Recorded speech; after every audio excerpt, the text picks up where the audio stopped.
we all have choices. You can either live in the past and hold grudges, and that will steal your joy from the future, or you can have a conversation, get it all out, forgive, and This is a show for the driven, for the dreamers. This isn't for the make-believers. I can want all day long, but my want has to become my must. This is for the determined, the self-defined, for those ready to push fear aside, crush doubt, and unleash the hero from the inside out. You are wonderfully made. You are beautifully fashioned. You are created with purpose. This isn't just another podcast. It's about living a life that counts. What's up, guys? It is exciting to be here with you today. I have a friend and guest, Larry Hagner, creator of the Dad's Edge Alliance and podcast. And Larry has been a friend through the last few years, been a mentor, been someone that I've looked to for encouragement. And it's just an honor to bring in Larry today. Larry, welcome, man. What's up, brother? Man, what a nice intro. I like that hat too. Thank you. I am change. Yes. Need to change, and I need to change caps and put my call team hat on. Is what I need to do right quick. Yeah, but this is your show, man. You know me, man. I ain't about that. Larry, for me, man, this is a long time coming, because I think about the role that you've played in the last 3 or 4 years of my life. Honestly, dude, I mean, I just want to take a minute and pay some honor here, because it always takes one to step out and go first. And I feel like for thousands, tens of thousands of men, you have been that one who've stepped out and gone first. And you've definitely been that one that stepped out and gone first for me. I just think about who I was 5, 6 years ago as compared to who I am today. Man, I don't know that my marriage would have survived. I don't know that I would have the relationship with my kids that I get to experience today. I know Life That Counts wouldn't exist had it not been for our friendship and for getting to do life together through the masterminds, through listening to the podcasts, and just through our interactions. So, dude, for real, I owe you a tremendous debt of gratitude. And if you ever need your grass cut, like, I will fly up and take care of that, for real. Well, dude, reach out to me in a month, because that might happen. I got my 13-year-old who's going to be picking up the job of grass cutting. So, all right, we'll see, man. It might, lines might be all over the place. I don't know. Yeah. So Ethan's going to cut some grass, huh? Yes, indeed. Nice. Yeah. Got to put that kid to work, man. Well, yeah. Man, I just want to jump into it right quick. So there's probably a lot of folks who just search for Larry Hagner and get stuff that you've put out, shows that you've been on, of course, the podcast, the Dad's Edge Alliance.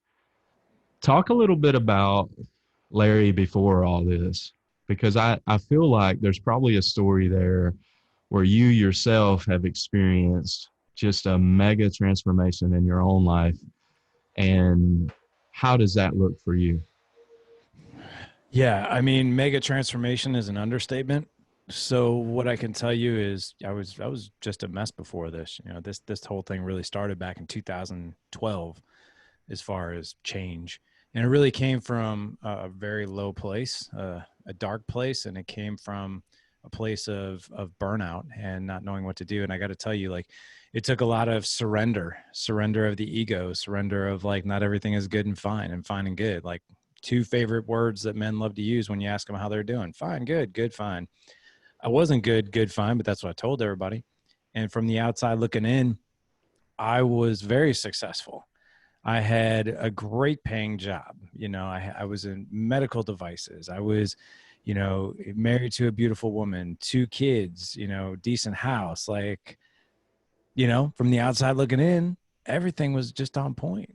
And on the inside, I was crumbling when it came to being a father, when it came to being a husband, when it came to just confidence as a man, navigating what we call the 5 dimensions now, which is mastering your finances, optimizing your health, physical, mental, emotional, spiritual health, creating a legendary marriage, epic connection with your kids, and being a leader in your community and business. Out of those 5, I was being a leader in my business. That was about it. That's where I got all my attaboys.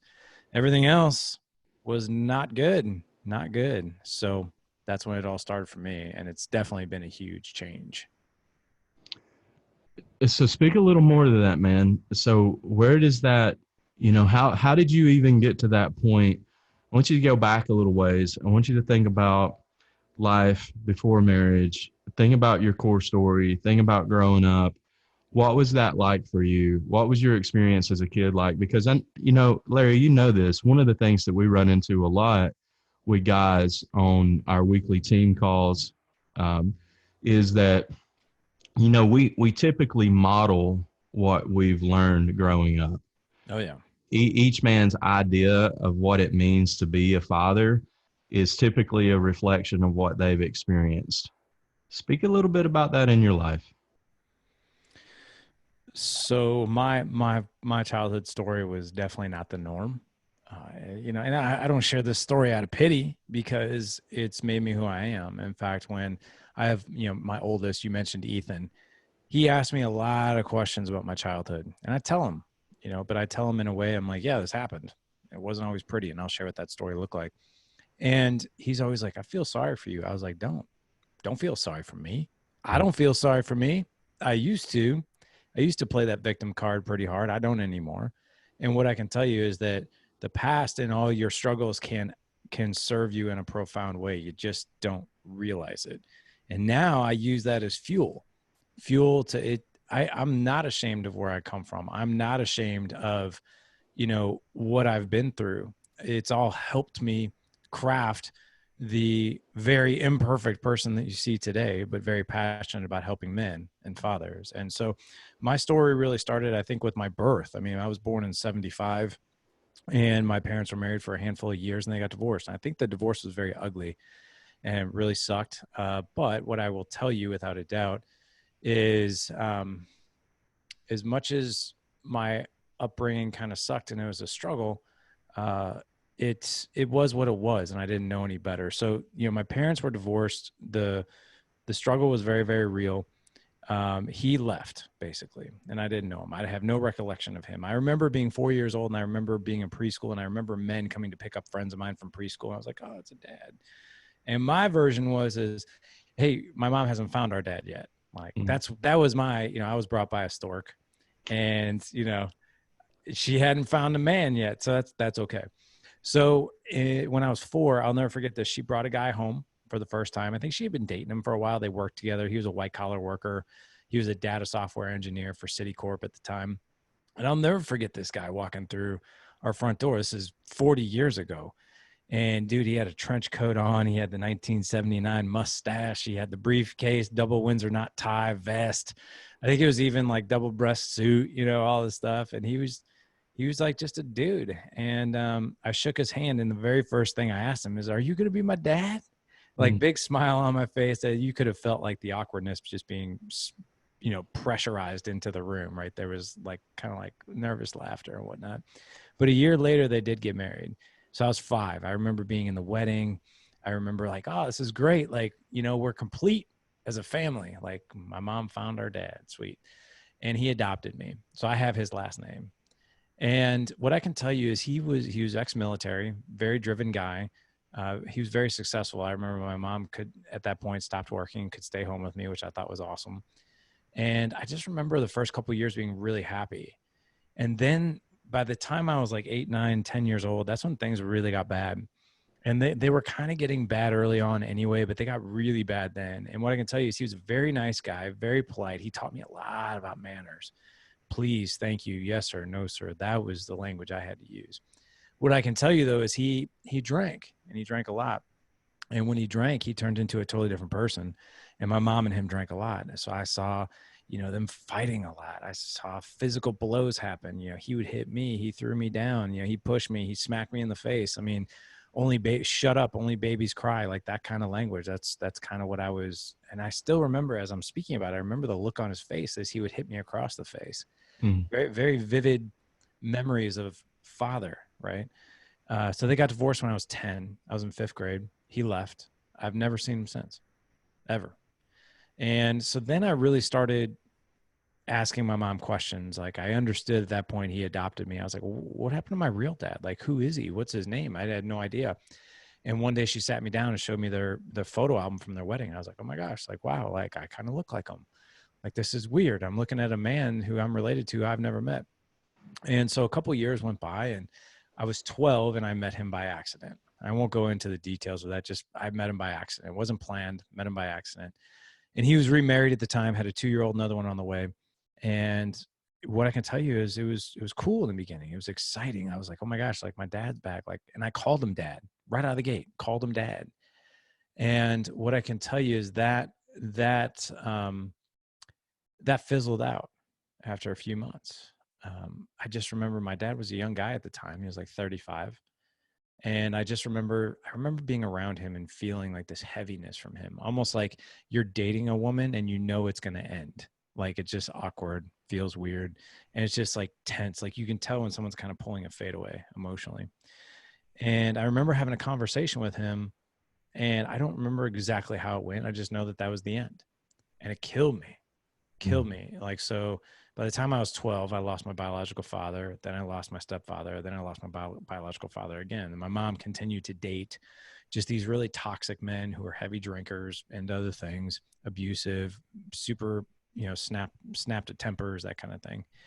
And that was tough. I emotionally overate. I got really, really heavy.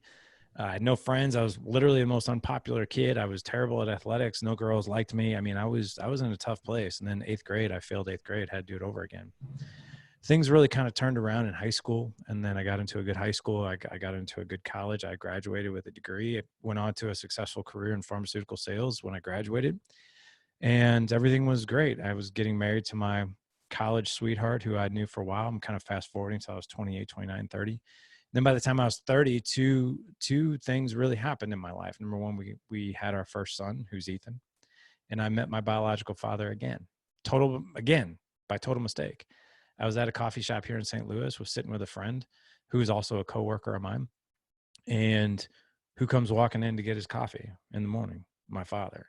And I knew exactly who he was right when he walked in. He hadn't changed much, just a little older, a little rounder, hadn't changed much. And we had a conversation. And here we are 15 years later, and we have a relationship. And I don't call him dad, which just wouldn't be appropriate for our relationship. He's more of a friend, I would say. We have decent conversations. I think we've only had 2 or 3 conversations about the past, but basically our focus on the past was this: is the past is the past. He regrets it. I have let it go. You've got a choice in life, and this goes for your audience. We all have choices. You can either live in the past and hold grudges, and that will steal your joy from the future, or you can have a conversation, get it all out, forgive, and move on and enjoy the time that you have. Because my dad's 71 years old. I don't know how much time he's got on this earth, but I've made a very solid choice to enjoy what I have with him. But going back to your question, became a father for the first time 14 years ago. I was a mess. I had grown up with this mentality of what not to do. So I was kind of stuck in this limbo of like, okay, I know what not to do, but I don't know what good looks like. Mm-hmm. It's almost like you starting Life That Counts, and you're like, okay, man, you want to start Life That Counts? Here's 150 things you don't do. And you're like, okay, cool. Yeah. Right. But maybe you can give me the 10 things I should do. Right. And make sure I do those. And there wasn't that. And I was failing miserably at it. In fact, I was turning into the same person I was raised with, even though I made like an oath, like a solemn oath. Mm-hmm. This will not happen on my watch, and it was happening. So I got two questions in there. My first one is, so there's this 15-year period of time when you went between having met your biological father and marriage, and Jessica gets pregnant with Ethan. Talk a little bit about that. How, because you've met your bio dad at that point, and he's out there, right? The stork didn't drop you off. So that there's actually someone out there who was, there for the making of Larry, right? Other than your mom. And then at the same time, you're coming into fatherhood, marriage, with all the past experiences of the men that your mom has had in and out of your house. Is there internal wrestling going on? Are you just kind of going with the flow? Like what's going on in your head around your personal identity and who Larry Hagner actually is? It's tough to talk about. I'm not going to lie. I remember, so my wife, I've known her for 24 years. I met her when I was 20. And I dated her for 7 years before we got married. My view of marriage was, I'm not going to do it. Like that was my view. Why get married? They end up in divorce. Mm-hmm. People end up miserable. Why mess up something that isn't broken by getting married? Like that was my view. Mm-hmm. But there was something really profound about her, something I really, really loved. And I knew like, if I was going to marry anybody, like, wow, like what an amazing person to be married to. I didn't get that feel from her that things would go south. I had a feeling I would go south, just being real. There was, as successful as I was on the outside, because the older I got, like I got in really good shape.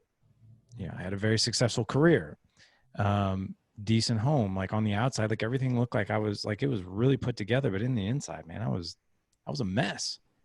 And what I can tell you to answer your question, going, talking about, before kids, when my wife and I got married, she was like, we got to start trying right away, because she has endometriosis, and which, that's like birth control on steroids. If you have endometriosis, she's like, we need to get pregnant quickly. And I was like, no. I'm not ready for that. Like, I'm not ready to be like a dad. I'm 28, no way. And cause I thought like, oh, we'll get pregnant right away and I won't have any time to settle into this marriage thing. Mm-hmm. And what I can tell you is, it took us 3 years to get pregnant. And probably thank God for that, because I don't think I was ready. And even when we got pregnant, I'm not going to lie, we went on this journey for 3 years trying to get pregnant, doing everything we could to get pregnant. And then once we got pregnant, I was like, wow. Like there was a part of me that was happy, but 80% of me was freaking terrified. Like I was feeding the fear wolf a giant T-bone steak. Like, how bad am I going to fail at this? I don't even know what I'm doing. I can barely take care of me. How am I supposed to raise a boy? And I'll never forget, a week before we had our first son, I sat down with my stepmother, who's my biological father's wife. Very wonderful, nice woman. And just the type of person you could tell anything to. And I looked at her and I said, she's like, oh, you must be so excited. Next week, 7 days away. And I was like, I looked at her and it was a very authentic, vulnerable moment. I looked at her and I said, I'm absolutely terrified. And in fact, there's not really much of me that's looking forward to this. Mm-hmm. And she laughed. She thought I was joking. I was like, what I'm telling you is the honest to God truth. And I have a lot of guilt around it. I was like, but I'm terrified. I'm terrified that I am going to be horrible at this. And it's going to be the end of my marriage. It's going to be the end of my patience. It's going to be the end of my career. It's going to be the end of fun. It's going to be the end of everything that I know that is decent right now. And she's like, wow, you're not kidding. And I was like, no, I'm not kidding. And that was terrifying, to get real with that. And what I can tell you is, if I could have a conversation with that man now, today, it's, hey man, there's no shame in that. And in fact, the fact that you even realize that and you're not pushing that down, to not know that that's a real fear for you, is a huge miss. Feel that, get with it, get to know it, go and meet yourself in it. And that allowed me, though, that that fear and that hunger allowed me to be like, okay, I need to figure this out. I have more drive and motivation now to do it, but I still did it wrong. But going up to that point of like, hey, I'm about ready to be a father, it was 80% angst and fear and anxiety and just overwhelm. 20% like, oh, this is kind of cool. You know, I'm not to say that I wasn't happy, but it was just like, oh my God, this is a lot, you know? I think it's been called imposter syndrome. Yeah, but it feels like it's more than imposter syndrome because you actually are the guy that's underprepared. You actually are the guy that's under-equipped. You are the guy that doesn't have the baseline model for how do I do this? How do I become a dad? How do I love without like strings attached? How do I support this woman who's about to give birth to my son? My son? What? That's a new concept, you know? So I think it's so much more than imposter syndrome. I think it's actually, you actually are the imposter, and you actually have to make that, you have to transition from being that guy who never had a clue overnight, almost becoming that guy who's there for your kids. And sometimes that transition doesn't take place overnight. You said something a moment ago that I want to circle back to. You were afraid that you were becoming the man that you didn't want to be. When did you begin to notice that?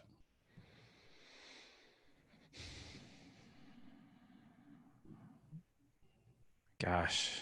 Um, as far back as I remember, Hmm. if I'm just being real, I would get I would get all my validation from places that probably wasn't the best. You know, I got my validation from physical fitness, which I think is, I mean, that's healthy. I got my validation from girls that gave me attention. I got my validation from how well I was doing at work and how much money I was making. I got my validation from a house that I lived in or a car that I drove. I got my validation because the thing was is that there was so much of me that wanted to cover up who that person was. It was sheer terror, you Hmm. know. It was just terror because I didn't know what that was going to look like. I didn't know what the future was going to look like, so I just wanted to cover up, and I certainly didn't want to let anyone know that I was struggling or that I didn't have it all together. But as far back as I can remember, I've always wanted a mentor in my life. I've always wanted a guide. I've always wanted someone to just kind of like, if I could paint a picture, for someone to be behind me, to rest their hands on my shoulders and be like, go that way. No, wait, don't do that. Do this. And here's why. I've always, and dude, I've paid to be a part of more self-improvement programs in the past 10 years than I have, you know, but it's reaped me so many benefits. And I think it's because I've always had that hunger.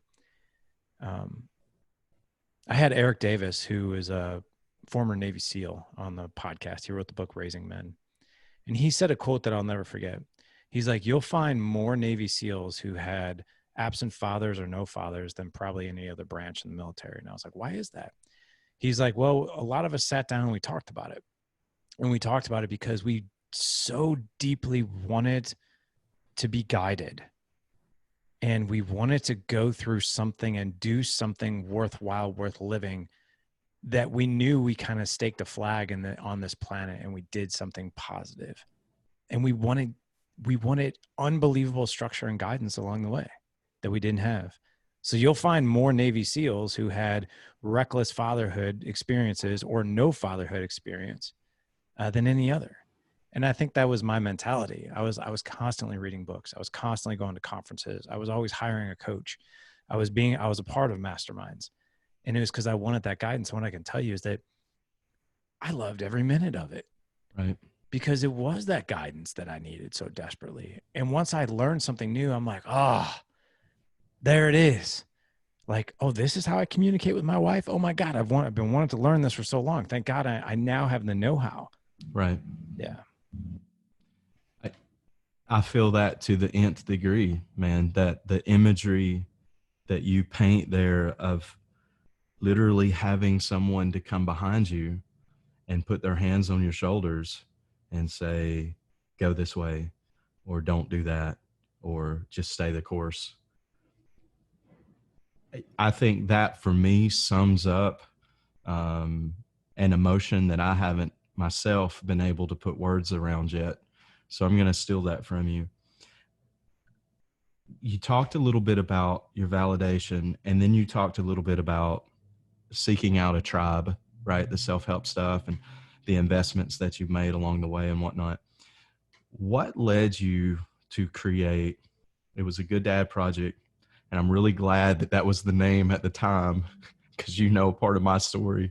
That's the keywords that I searched in iTunes was Good Dad. But now the Dad Edge Alliance. What led you to create this? What led me to create Dad Edge and Dad Edge Alliance and Dad Edge Mastermind was I was a part of a mastermind for 6 months or so before I started Dad Edge, and it was with Aaron Walker, who I love that man. If you don't know who Aaron Walker is, just Google Aaron Walker, View from the Top. Aaron Walker is an amazing individual. He's best friends with Dave Ramsey. He wrote the book View from the Top, and he has a mastermind to help Christian businessmen sort of find their way in life and in business. So I went to Aaron and I was like, hey, this is what I do. I podcast, I write books, and I'm really trying to figure out what to do with this because I don't know what to do. Like I'm a creator of content. That's my gift. But strategy around building something is not my forte. Just not. It is now, but it's not. It wasn't then. And he's like, man, come do life with us, in the mastermind. We'll guide you to that. So I was a part of that for 6 months, and it was profound. I loved it. And I couldn't believe the amazing advantages when you get around iron sharpens iron, because that was the environment. People to look at your life in a very objective way who love you and want to guide you and want what's best for you. And what I told him after 6 months is I loved the atmosphere. I loved the community and I loved the tribe, but I wasn't getting anything from a business perspective. I was like, dude, I'm the only author and podcaster in my breakout group. And I'm in a breakout group with a guy who's in IT, another guy who runs contracts for the government. Like they have nothing in common. Like I'm not getting any business value out of this. And Aaron sat me down and he's like, he kind of laughed and he's like, Larry, he goes, I think you're missing the point here. He's like, what if you basically took this model and created this for dads and created a place for men to come and learn how to be better husbands, better fathers, better businessmen, better owners, better leaders, all these things that we already are, but you gear it towards dads and fathers and husbands. And I'm like, wow, okay, yeah, that really makes sense to me. So we did. And I was like, I'll give this a try. And we did that in 2016. And it was way more successful than I ever thought. And then, we've been doing it now ever since. And that has been the sweet spot for men, is giving them a place where they can dig in. They're cool to learn. In fact, the more hungrier you are and the more you don't answer a question with good and fine, the more you're applauded. Right. Yeah. Well, we're actually going to be able to host Aaron on the Life That Counts podcast coming up soon. Oh, yeah. I'm excited about that. Aaron was one of those guys early on for me too, that I would gravitate to whatever podcast he was on and listen to him, just different angles at his story and where he got to and that kind of thing. I want to push in a little deeper on this idea of validation, because it sounds like for you, Aaron was one of those guys that put his hands. Do you have a baby crawling around the floor? Is that what's going on? It's my dog in the background. Okay. All right. I've got a little tiny black. Yeah. Anyway, this guy. Tiny dog. He's crazy. He's asleep though, I think. Anyway, Is it safe to say that Aaron was one of those men for you that put his hands on your shoulders? Without a doubt. Without a doubt. And if you don't know Aaron, like just Google him, like I said. Hey man, this is Big A. Larry, don't you understand what you're doing? Just take what we're doing and do it for men and fathers. Like that. That's Aaron. Big A. I love Big A, man. Nice, man. Just kind of, yeah, that's awesome. How Larry 10 years ago compared to Larry today? Totally different. If it wasn't for this movement, Let me podcast, let me push in. Let me dial that question in a little bit, Hagner, while you put a leash on your dog or something. he's good. Here's what I mean. Here's what I'm really looking for out of that question, right? Like not like business growth or following, social following, or anything like that. I want to know Larry today as a husband and as a father versus Larry 10 years ago as a husband and a father. What observations do you see in you now on a daily basis or on a weekly basis that you didn't see, or even contrasting observations from then? Does that make sense? Yeah, totally. And where do I begin is my first thought. But what I can tell you is awareness. And I feel like in a way I can see the matrix. I know that sounds kind of woo woo and all that, but let me give you an example. I now know how to have a conversation with my wife. And I think for most men, that's a huge hang up because, we speak man language, they speak women. And I'm sorry, but there's a difference. Okay. Men are fixers. We want to fix. You come to us with an issue, we're going to tell you how to fix it, whether you want to or not. Women don't like that. That's not how you pour into a woman. In fact, if you want to completely do the opposite of what you're trying to do, which is help, you're doing the exact opposite. What she wants is three things. She wants to be seen, heard, and understood. Yep. She doesn't want you to fix it, So emotional validation is one.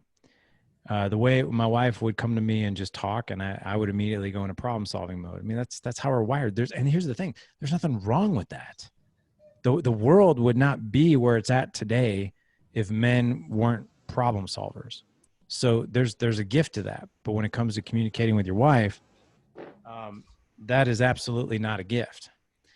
And what I'll tell you, sorry, that wasn't me. That was the dog getting on his bed. Just so you know. Yeah.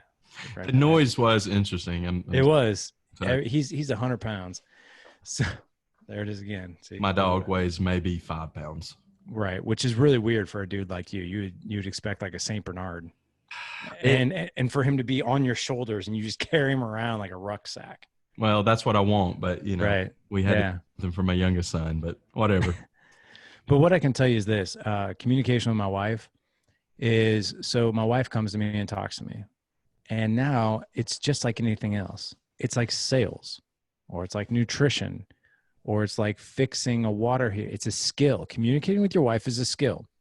And for those of you guys who are listening, or those of you women, it's a skill to do this. And when you start to beat yourself up, you're like, oh, we're married, so talking should come naturally. No, it doesn't. It doesn't. It's a skill. That's why it's a skill. Talking to another man, that's a skill as well. So here's what it looks like for a woman. A woman comes to you and is like, oh my God, these kids are driving me crazy. Like, I don't know what to do. Like, I want to pull my hair out. I just need a break. And all you're doing is like, you know what, let me just take care of the kid. You know what you should do is you should put them in front of a screen, or you should put them outside, or here's what, why are you so upset? Like, they're just kids, like things like that. And now she wants to hit you. So instead, you have to do what's called emotionally validate and connect with her. And what that looks like is, again, it's a skill. I know when I talk about seeing the matrix, when my wife starts talking to me, I know my next words are going to be either sounds like, looks like, feels like. And what that does, and then what I do is I insert whatever emotion I think she's going through. I was like, wow, feels like you're really upset. And I can really understand why you're upset, because these kids, I was with them last night. They were going crazy. I want to, I'm surprised you actually came home to kids, because I want to kill them all. So I get it. How can I best support you right now? What feels right? And just asking that question, bringing her into a solution versus like, let me tell you how this is going to go down and I'm going to fix this. Bringing her into the solution, it means all the world to them. And if she's like, I don't know, what do you think? Well, here's what I think. We could do this or we could do that. But it's really, when you say that to anybody, it doesn't matter if they're a man or woman, feels like you're really frustrated. Man, I can really understand. Even if you're talking to a guy like that, like suddenly that other person, like, wow, that person just heard me. Because when you start going right into problem solving mode, there's a part of someone's emotion and mind that they're like, did they even just hear me? Or did they just like hear the first 10 words I said and then they just automatically started thinking about the solution? But when you connect with somebody like that, it's huge. So communication's one.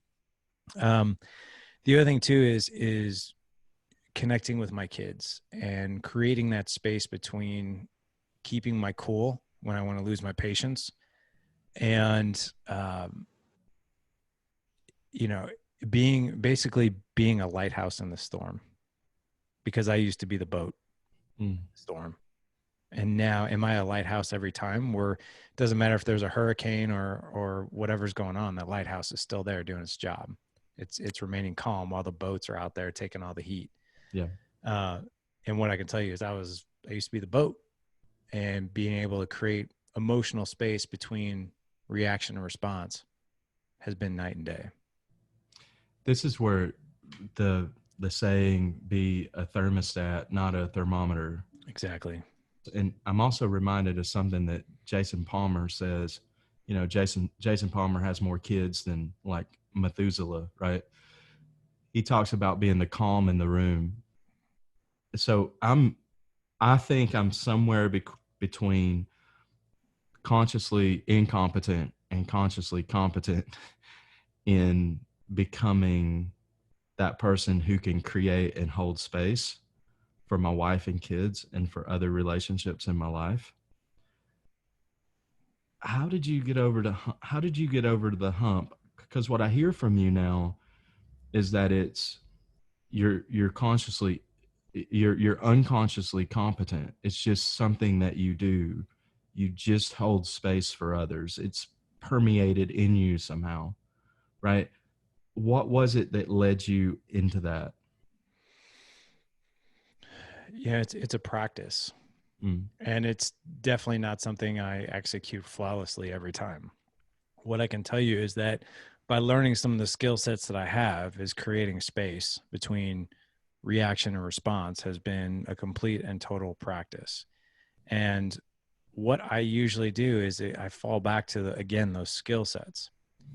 Again, when our kids are flipping out, like I had a moment even with my 12-year-old last night, where he was messing with his two younger brothers. And I knew what he was doing. Like they were trying to play a game and he was like messing with the 6-year-old with the 4-year-old. So like he would tell the 4-year-old the answer to whatever move he was going to make. My 6-year-old was getting upset. And I looked at my 12-year-old and I was like, hey man, like leave them alone. Like they're playing a game. You're messing with them. He's like, I'm not messing with them. I was like, I'm not stupid. I know exactly what you're doing. Don't do that. And I turned around to finish cleaning up the kitchen and he continued. And I looked at him and I just said, dude, I'm going to ask you this one more time. And I said this calmly, but the fact that I told him once and then he defied me, like there was a part of me that just wants to be like, get out of the room, like yell, right? Like just lose it on him. Mm-hmm. And I looked at him and I was like, hey, I've already told you this once. If you don't stop messing with them, I'm not taking you to go get your football cleats tomorrow night. So he's been waiting for this all week to get new football cleats. And he argued with me, just kept arguing. And I looked at him and I was like, hey man, I'm not taking you to get your cleats tomorrow night. And he freaking lost it, man. Like started yelling at me like, Dad, not yelling at me, but yelling. He was like, but Dad, you don't understand. You don't understand. I need my cleats. I need my cleats for Thursday. He is going crazy. And there was a part of me, man, that I just wanted to yell back. Be like, well, you know what? If you weren't such a jerk to your brothers, I told you 7 times. If you don't, and I want to get like nose to nose to him, but instead I just kept cleaning and I remained calm. And I was like, yeah, no, I hear you. It's frustrating. You're frustrated. I get it. Can't do anything about it. You know, what do you learn from this? And even in that moment where he's super upset, being calm and helping him identify with what emotion he's actually feeling, like that's really my goal. Calm him down and help him identify what he's feeling. Because yeah, is he pissed? Sure, he's pissed. He's probably pissed at himself. He's pissed at me. I'm okay with that. But it's also like, I'm not going to get emotionally in this space with him. I'm going to let him freak out and I'm going to guide him through calming him down. And I'm going to guide him through feeling what it is that he's feeling. Anger, maybe betrayal, maybe frustration. Sure. Doesn't change the fact that there's consequences. But, you know, I'm not going to get in that war with him. And that's more the practice of it. Cause there's that part of you, right, that wants to step foot into that war and yell louder back and, you know, take your aggression out. But you just have to decide not to. You know, I've talked a lot about when I was first introduced to the group, when I heard the podcast, when I went to it, found it in iTunes. I talked a lot about how that moment was pivotal in my life, but it really, the moment that was, the moments I should say that were most pivotal and still are the moments that I catch myself.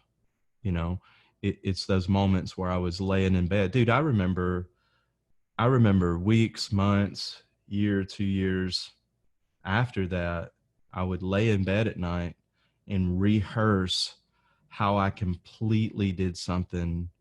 You know, any other response that I would have given would have been better than the response that I gave to my wife or kids, particularly my kids.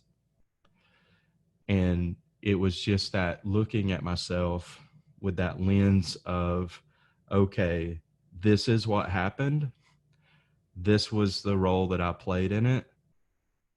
Really not sure what to do next, but I know how I feel about this right now. And I wonder how my kid feels about it right now. There's something that we did at the beginning of the year in the call teams where we would looked back over the previous year, over 2019. And the exercise was to view ourselves with compassion and with honesty. So we get that honest part of it first, right? I think unless we're living in self-denial, I think it's probably easier for guys to be honest with themselves. Okay, I screwed up. Even though you never verbalize that to anyone else. But how do you learn to cultivate compassion for yourself so that you actually give yourself, because before you can hold space for someone else, you have to hold space for yourself first, right? How do you give yourself space? How do you hold space for yourself to improve and get better? That's a good question. One of the first things that come to mind is grace. You've got to give yourself grace. You're still human. Men are extreme by nature. And I think a lot of people are extreme by nature. You know, I'm either going to do this right all the time or never. Right. Right. And I think you have to realize that every situation is going to present itself when you're in a different state of mind. You could be in a great headspace and be able to take on freaking hurricane, or you might feel like the earth is crumbling underneath you as you face the hurricane. And the thing that I think you really need to focus on is being very aware that you're human, because a lot of people will throw the baby out with the bathwater when they mess up and they're like, oh, I knew I couldn't do it, but it's a practice. Like I'm probably one of the biggest imposters on the planet, because I'll get on this podcast about being a better dad. I host a show about being a better father. And yet I'll screw up at least 5 times a day, if not 10. Right. Oh, I feel that. Yeah. Right. And I used to get really worked up into that. And now I'm just like, no, I'm human and this is okay. Here's the other thing too. When I do screw up, I apologize, because that's an opportunity. If I screw up, you know, and you know, I messed up with my wife, I'll apologize in front of the kids. This is how you own it. This is how you make it right. If I mess up with the kids, I'll be the first to be like, hey man, I shouldn't have acted the way I did. I shouldn't have gotten as upset as I did. I know I didn't bring the energy to this, that, or the other. I shouldn't have been on my phone while you were out there on the football field. Just things like that, to where like I own it. And what I can tell you is that a lot of parents, just in general, we have a hard time with owning it because we're like, well, it's better to be right. And I can't apologize. They can't see that mom or dad screw up. No, they need to see you screw up. How else are they going to learn to be humble and have extreme ownership, to quote Jocko's book? And one thing I can definitely hang my hat on is that I have I don't know about the two younger ones, but the two older ones, my 12-year-old and 13-year-old, they do have ownership. And when they screw up, they are the first to tell you that they're sorry. And they'll give you detail of why they're sorry and how they screwed up. And I'm like, wow, all right, cool. So that tells me a couple things. They're learning by what they're seeing. And number two, that this is a safe spot to make mistakes. That there is no, you have to execute with perfection here. And in fact, this is more the opportunity for you to make mistakes. This is where we welcome mistakes. The costs are much less now than they are when you're older. Mm. Right? That's gold. That's gold, Hagner. Well, and it's interesting because that mindset brings such a it brings a soothing calm into your home. I've had the opportunity to experience the power of what it looks like for dad to apologize, and it's just it takes all the tension out of the room. When you take ownership for, you know what, guys, I screwed up. I was wrong. This was not the right way to handle this. I'm not exactly sure. And if you don't know, say it. I'm not exactly sure what the best way would have been to handle this, but I'm still working on that. So give me a little grace here, Yeah. I love that. I absolutely love that. Jocko's book, Extreme Ownership, has definitely been one that's pivotal for me. I love that. And with that, think about that. I mean, Jocko is like one of the most elite badass dudes on the planet, right? The fact that if you watch his TED talk of how he came up with extreme ownership, where he was in charge of that blue on blue and he owned it, right? And he owned it in front of his men. Yep. Doesn't that make you love that guy even more? Like, it's like one thing to look up to him, is like, wow, he's an elite operator, a Navy SEAL, like, commander of task unit bruiser, like, wow. Right. But to hear him get humble like that just makes you like, not only am I a fan of everything that guy is as an elite warrior, I'm a fan of his humanity. I'm a fan of how he is as a person, how he operates. Like, I could trust that guy. Like, he's not just some badass who's got a name and a book. He's got humanity behind him, and he is a good man. So that makes you like him even more. The fact that he's not perfect, right? Well, and the beauty of it is when you can call yourself on something else. Yeah. Then that gives you so much more authority. And that gives, I don't even know if there's a word for it, but that gives you so much more credibility. Yeah. Just in the room that you're in. Yeah. And I think more than anywhere else, especially with our kids. I think especially with our kids, because who knows us outside of our wives more intimately than our kids? Our kids get to see who we really are and how we're really showing up in our home. Larry, thank you. Oh man, thank you.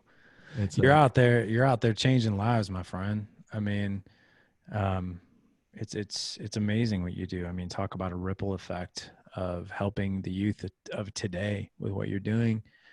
For those of you out there who are educators or have, a relationship with the principal at your kid's school, talk to them about what John's doing. You won't be sorry. Your kids won't be sorry. It's a tremendous service. So I applaud you for what you're doing and how you're making a difference in the lives of our youth. We have an amazing team around us, my friend.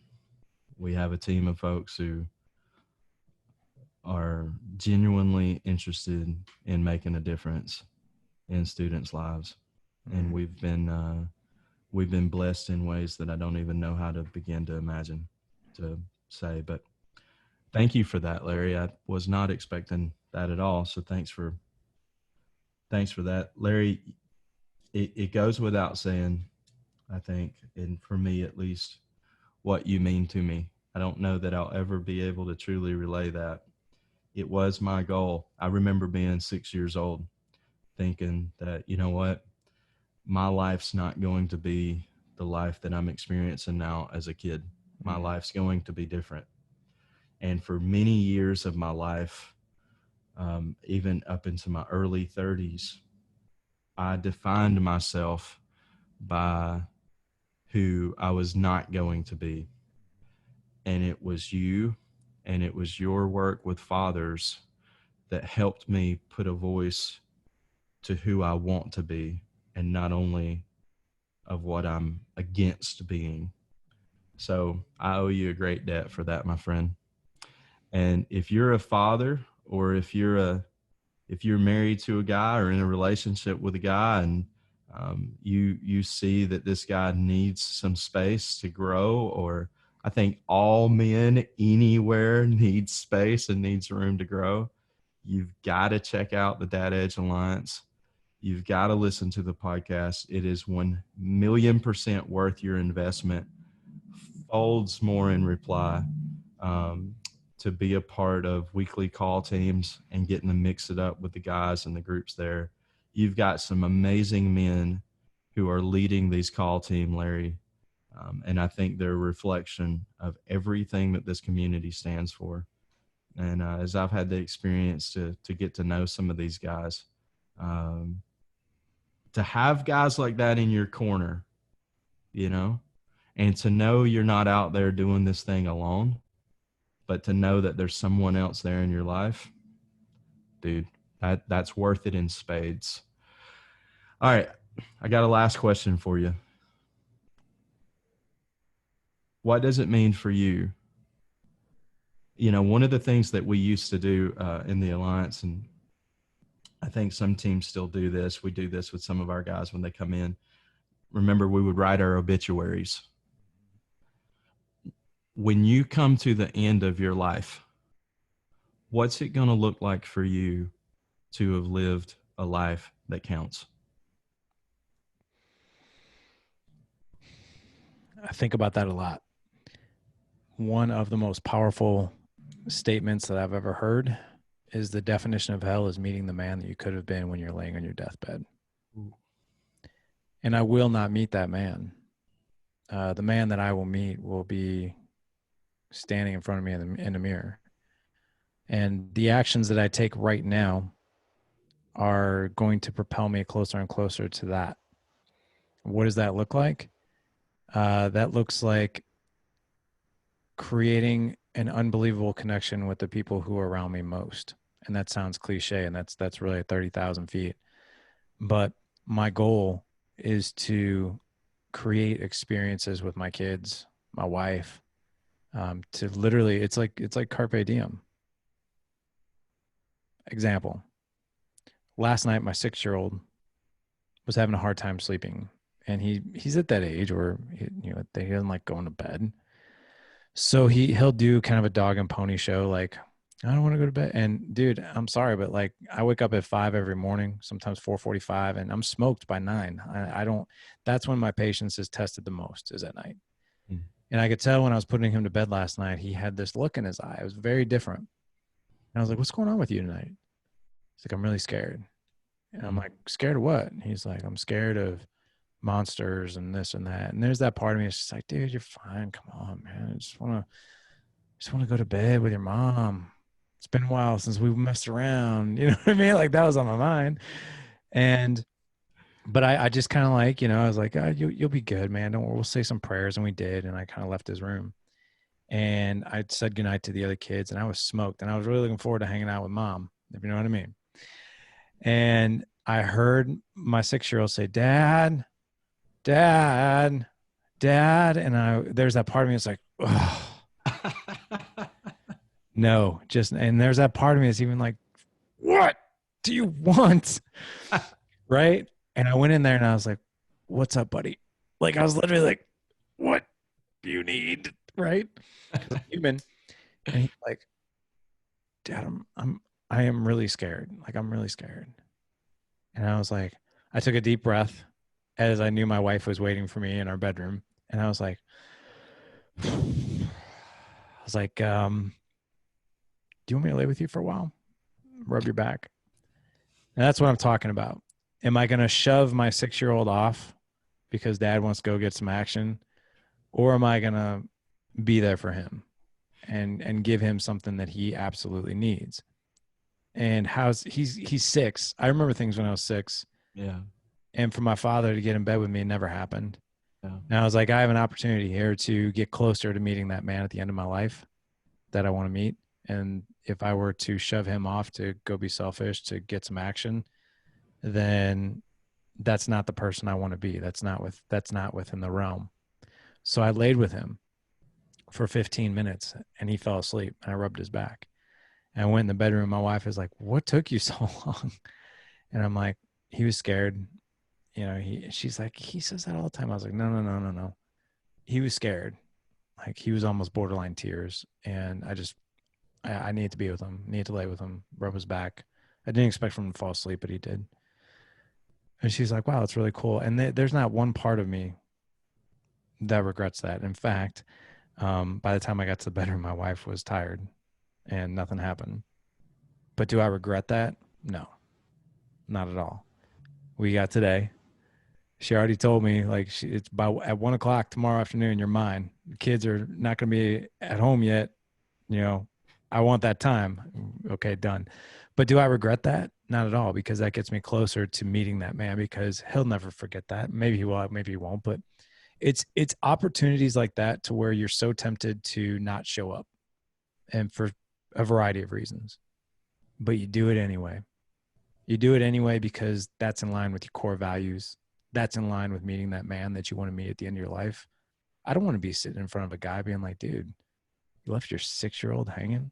Really? Like, really? Was that who you were? Right. I don't want to answer that. I want to be like, no, I did that. And he needed me and I was there. That's that answer. Yeah. Yeah, man, that's what's up. It's been said that people will long forget what you tell them or teach them, but they'll never forget how you made them feel. Right. And that's what you did for your boy. Hagner, I 100% love you. Back at you, man. Thank you, dude. Back at you. All right. It's almost 1. I'm going to get out of your way. Yes. I don't care how scared you are, John. I am not cuddling in bed with you over my wife.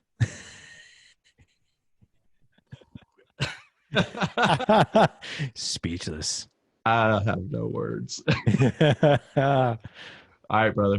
All right, man. We'll see you. See you, homie. Bye-bye. Bye.